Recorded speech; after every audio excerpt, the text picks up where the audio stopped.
नमस्कार. मी Deepak मनोत. Civic मिररच्या digital प्लॅटफॉर्मवर आपले स्वागत आहे. आज वटपौर्णिमा. वटपौर्णिमेच्या निमित्त सर्वप्रथम सर्वांना शुभेच्छा. वटपौर्णिमेचं महत्त्व असं की महिलांच्या दृष्टीने हा अतिशय महत्त्वाचा दिवस. या दिवशी वटसावित्रीची एक कथा आहे आणि त्यानुसार वडाच्या झाडाची पूजा केली जाते. आज परिस्थिती मात्र अशी आहे की पुण्यासारख्या शहरामध्ये सिमेंट कॉन्क्रीटचं जंगल झाल्यामुळे वड कुठे पाहायलाच मिळत नाही. परंतु आपल्यासोबत प्रकाश ढगे म्हणून एक वृक्षमित्र आहेत. त्यांनी पुणे शहरामध्ये जवळपास 720 झाडं आत्तापर्यंत गेल्या 12 वर्षामध्ये लावलेली आहेत. त्यामध्ये जवळपास 100 ते 125 ही वडाची झाडं आहे. त्यांची महत्त्वाची ओळख म्हणजे नदीपात्रातला आपला जो रस्ता आहे त्याच्या दोन्ही बाजूला जी झाडं लावलेली आहे ती बहुतांश त्यांनीच लावलेली आहे. असे प्रकाश ढगे निसर्गमित्र आणि वृक्षमित्र हे आज आपल्याबरोबर आहे. आपण त्यांच्या वटपौर्णिमेच्या निमित्ताने त्यांच्या एका सकारात्मक चांगल्या उपक्रमाची माहिती घेऊया. प्रकाशराव, काय सांगाल तुम्ही तुमच्या या उपक्रमाबद्दल? सर्वात प्रथम सर्वांना नमस्कार. भगवद्गीतेमध्ये आपल्याला भगवंतांनी सांगितलेलं आहे की कर्मण्येवाधिकारस्ते मा फलेषु कदाचन, म्हणजे कर्म कर आणि फळाची चिंता नको करू. आणि संतश्रेष्ठ तुकाराम महाराज यांनी आपल्याला सांगितलं की वृक्षवल्ली आम्हा सोयरे, म्हणजे वृक्ष हेच आपले खरे सोयरे आहेत. आणि सनातन भारतीय संस्कृतीची ही खूप मोठी परंपरा आहे की आपण निसर्गाला घेऊनच जगत आलेलो आहे. निसर्गासोबतच आपण आपले सण उत्सव वगैरे सगळे जे आहेत, म्हणजे आपली जी जीवन पद्धती आहे ती पूर्ण निसर्गाला धरूनच आहे, निसर्गाला हानिकारक नाही आहे. मग अशा पद्धतीने आपल्याला सगळ्यांना माहितीच आहे की झाडांचं वृक्षांचं किती महत्त्व आहे आपल्या आयुष्यामध्ये, आपल्या जीवनासाठी किती महत्त्वाचे घटक आहेत ते. मग त्यानुसार मी म्हटलं आता जर भगवंताची सेवा काय असेल तर मला वाटतं वृक्ष सेवाच ही सर्वात मोठी सेवा आहे. या उपक्रमाची सुरुवात म्हणजे किती वर्षापासून सुरुवात झाली, केव्हापासून सुरुवात झाली आणि त्याच्या मागची प्रेरणा काय होती? म्हणजे तुम्ही लहानपणापासून काही करत होते असे उपक्रम, किंवा अचानक काय आयुष्यामध्ये असं काही घटना घडली की तुम्हाला वाटलं आपण वृक्षारोपण जास्तीत जास्त करायला पाहिजे? लहानपणापासूनच तसं मला वृक्षांच्या विषयी खूप कुतूहल आहे आणि खूप मी त्यांचं ऋणी राहण्याचा प्रयत्न करतो. कारण आपलं जीवन जे आहे ते सर्व वृक्षांच्याच केंद्रस्थानी आहे. त्यांच्यामुळेच आपण व्यवस्थित आयुष्य जगू शकतो. तेच आपल्याला शुद्ध ऑक्सिजन देतात, पाणी देतात, अन्न देतात. मग मला वाटतं वृक्ष हे परमेश्वरापेक्षा कमी स्थान त्यांचं नाही आहे आपल्या आयुष्यामध्ये. तर अशा पद्धतीने त्यांचं महत्त्व लक्षात आल्यामुळं मी म्हटलं आता आपण पण काहीतरी केलं पाहिजे. या उद्देशाने मी 20 नोव्हेंबर 2013 पासून या कामाची सुरुवात केली. सुरुवातीला मी काही कॉर्पोरेशननी लावलेली झाडं होती त्यांना पाणी देऊन सुरुवात केली. मग त्यानंतर मला असं वाटलं की आपणही स्वतः झाड लावलं पाहिजे. तर 2014 मे महिन्यात मी पहिल्यांदा झाड माझ्या घरापासून लावायला सुरुवात केली. आणि आजच्या काळात आपण 720 झाडं पुणे शहर आणि परिसरात लावलेली आहेत. आणि नुसती झाडं आपण लावत नाही तर त्यांना आपण पूर्ण मोठे होईपर्यंत त्यांची काळजी घेतो. म्हणजे जसं त्यांना तारे ह्याचं जाळीचं हे असं जाळी बसवणं, असं बांबूचं सपोर्ट देणं असं, आणि ते वाढत नाही तोपर्यंत व्यवस्थित त्यांना आपण पाणी देत असतो. तुम्ही आत्ता बोलताना सांगितलं की 20 नोव्हेंबर 2013 पासून ही सुरुवात केली. त्या तारखेचं काही वैशिष्ट्य आहे, त्याच्याबद्दल काही आठवण आहे किंवा कसं? मी म्हणजे तसा पाषाणला 2013 जात असताना पुण्यातले जे नगरसेवक आहेत धंगेकर साहेब यांनी आपल्या सोन्या मारुती चौक परिसरात त्या काळात जवळपास 100 झाडं त्यांनी लावली होती. तर ती जाता येता मी ती झाडं बघायचो आणि म्हटलं आता ही झाडं लागलेली आहेत तर आपण यांना पाणी देऊन वाढवलं पाहिजे. तर त्याच्यापासनं मला खरं या कामाची मी सुरुवात केली. तिकडनंच मला प्रेरणा मिळाली. तर सुरुवातीला मी पाणी घालण्यापासून सुरुवात केली. सुरुवातीला जी महापालिकेची किंवा तुम्ही ज्यांचं नाव घेतलं तर दंगेकरांनी, त्यांनी जे केलं त्याला पाणी ते वाचवण्याचा प्रयत्न केला. नंतर मात्र स्वतः सुरुवात केली. तर असे आता तुम्ही म्हटलात की बाबा 720 झाडं आत्तापर्यंत तुम्ही लावलेली. त्या झाडांमध्ये कोणती कोणती झाडं आहे? आज वटसावित्री पौर्णिमा आहे, आपण वडाचा उल्लेख केला. वडाची किती आणि बाकीची किती आहे, आणि देशी विदेशी कोणती लावतात? वडाची आपण जवळपास 100 झाडं आपण लावलेली आहे पुणे शहरात. हा आपण बघतोय हा वड इथं आपण पेशवे समाधी आहे नदीपात्रात, तर त्याच्याच बाजूला हा वड आहे. तर अशी 100 झाडं आपण वडाची लावलेली आहेत.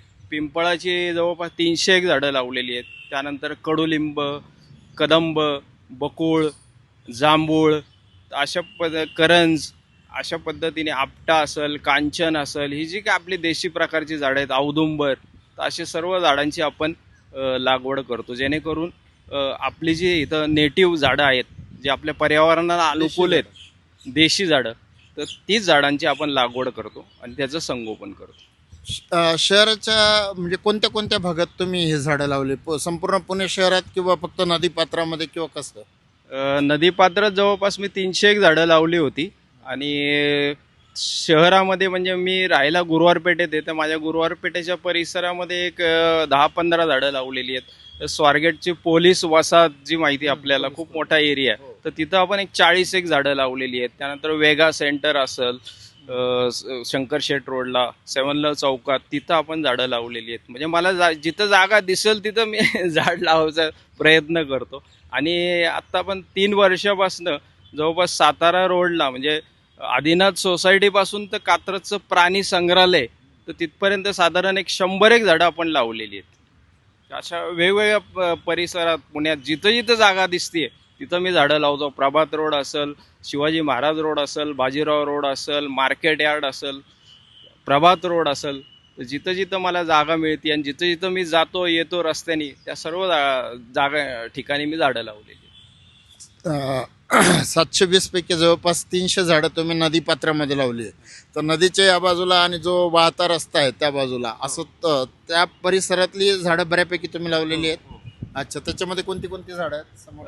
याच्यामध्ये आपण मोस्टली नदीपात्रात म्हणजे वड आणि पिंपळ ही झाडं प्रामुख्याने लावलेली आहेत, कारण ह्या झाडांना खूप मोठी जागा लागते.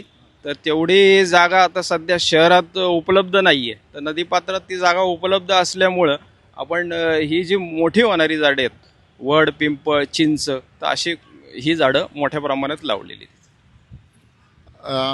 ही झाडं लावत असताना तुम्हाला कोणाकोणाची मदत झाली किंवा असा काही तुमचा अनुभव आहे का? एखादं झाड पार म्हणजे लावल्यानंतरही गेलेलं होतं, प्राण्यांनी खाल्लं समजा किंवा असं काही झालं, परंतु ते नंतर परत तुम्ही जगवलं, अशा काही आठवणी असतील तर सांग. सुरुवातीला जेव्हा मी झाडं लावायचा विचार केला त्यावेळेस मी संभाजी उद्यानात गेलो.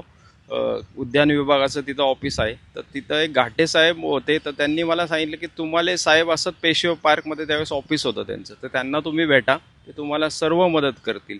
तर मी तुम्हाला साहेबांना भेटलो आणि त्यांनी खूप मला चांगली मदत केली. आणि त्यांच्या अंडर आटोळे साहेब होते, त्यांच्या थ्रू मला जी काय मदत लागल ती त्यांना करायला मला सांगितलं. तर अशा पद्धतीने मला खूप लोकांचंही सहकार्य मिळालं आहे. म्हणजे माझे शाळेतले मित्र असतील, नातेवाईक असतील आणि काही मनोज सरांसारखे मित्र असतील, तर असे भरपूर लोकांनी मला सहकार्य केलं.